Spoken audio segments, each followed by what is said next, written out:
Tiny Detailed Bite-Sized Japanese Buildings by Tomytec. What? Tiny Detailed Japanese Buildings by Tomytec. By Tomytec. Tomytec. That's right. Tiny Detailed Bite-Sized Japanese Buildings by Tomytec. But first, this is your Geek Fix.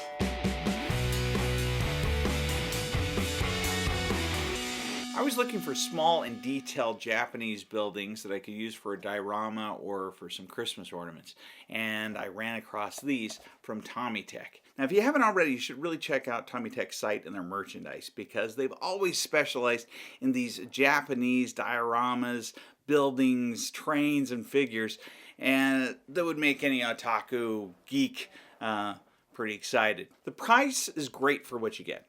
At the same time, access is a little difficult. There are some other sites from Malaysia and China that you can get them through, also eBay and Amazon here in the United States. I got mine directly from Tomytec, so it took a few weeks, but man, is it worth it. I picked from their storefront models because they're open and really detailed. Just to give you an idea of how small these buildings are, 3 can fit into a box of this size pretty easily. Our Iron Man set was approximately 1/12 scale, so that means there was 1 foot for every inch. So something that was 6 feet would be about 6 inches.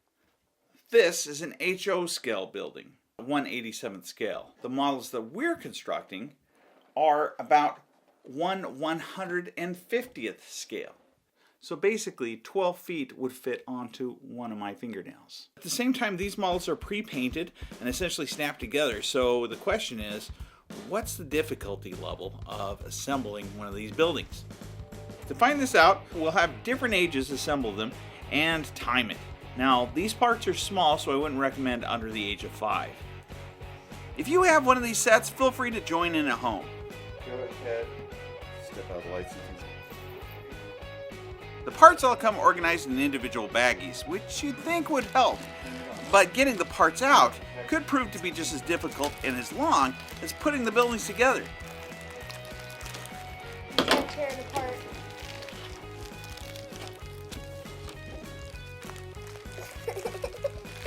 Use the power of scissors.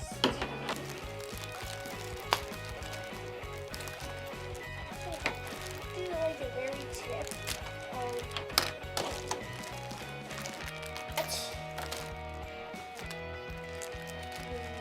plastic balls or something.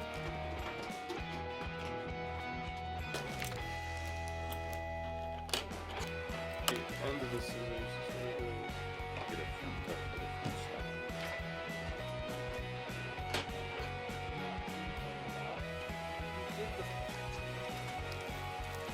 That's it. Look at the bottom. Did you not? That's when you selected it.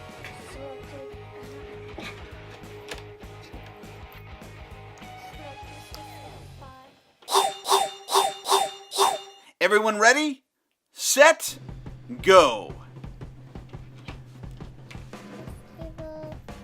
I think we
like here. My middle of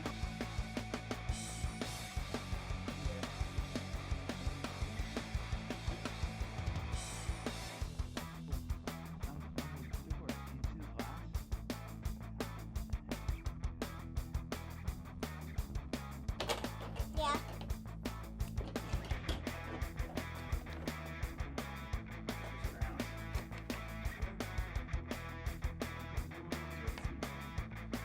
Only one socket.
Sit down. That's pretty cool.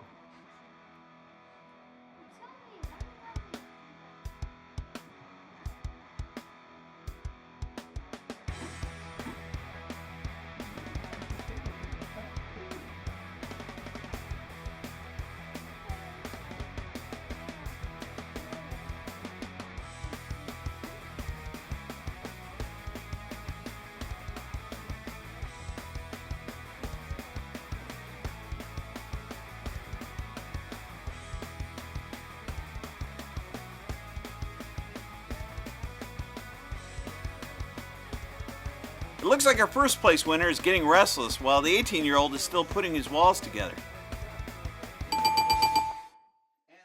The girls have finished and did a beautiful job. But our 18-year-old is still far behind.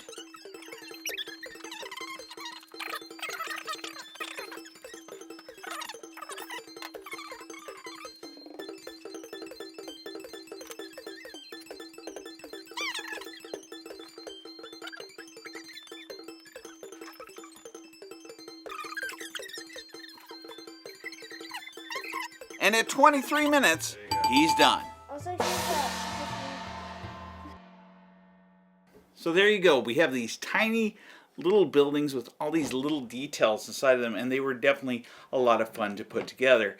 In the end, yeah, it looks like the 18-year-old was the slowest, but at the same time, the reason for that has to do with difficulty level. So these buildings do each have kind of their own level of difficulty for sure. This building right here that I put together had a little bit more detail and required glue in order to put it together because there's some small parts that require that. And also, it would have helped if I would have been using tweezers, I found. There was a few of these models where that was true.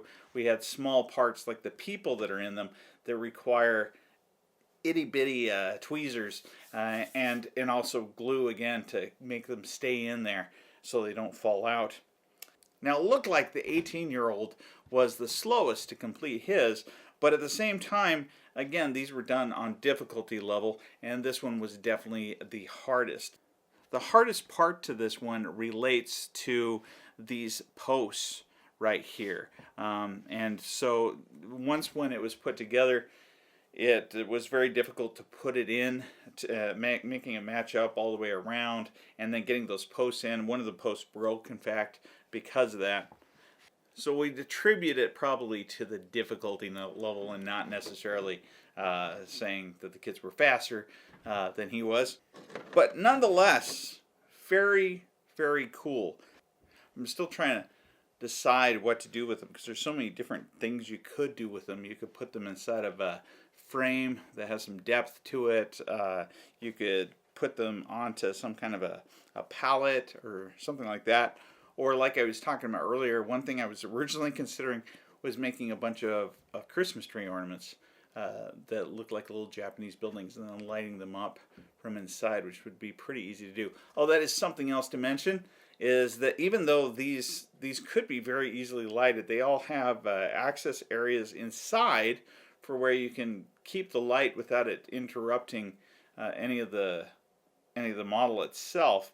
At the same time, there's no place on the bottom, like on a lot of railroad models. Typically they'll have a small hole to stick a light through or stick wiring through, and this doesn't have that, so you'd have to create that yourself, which isn't a big deal. So once again, tiny bite-sized Japanese style buildings by Tomytec. Check out some of their other stuff. They actually have dioramas that are also big enough for 6-inch figures and 12-inch figures that are pretty cool and have full lighting in them as well. And in case you didn't know, just because it's bite-size doesn't mean you should eat it. So like, subscribe, stay tuned for more videos, and keep it tiny.